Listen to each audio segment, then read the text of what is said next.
สวัสดีค่ะเมื่อนี้กะวันหยุดนะคะมาเก็บเห็ดขมค่ะ ยุงกะหลายเด้อพี่น้องยุงหลายขนาดเลยเนี่ยเห็ดขมค่ะ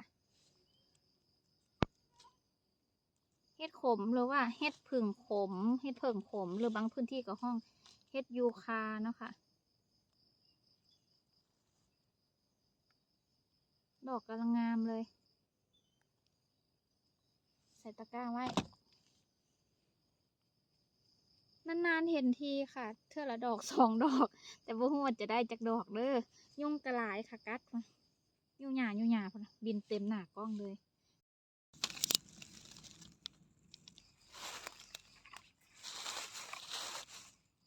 น้องบอกเดี๋ยว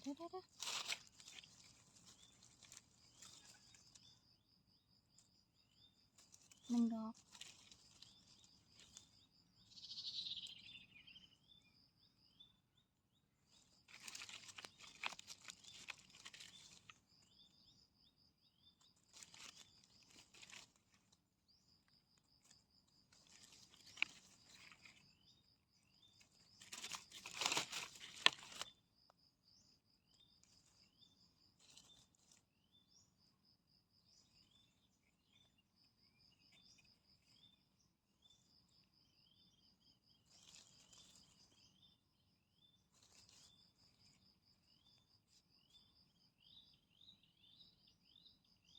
พุ่นน่ะ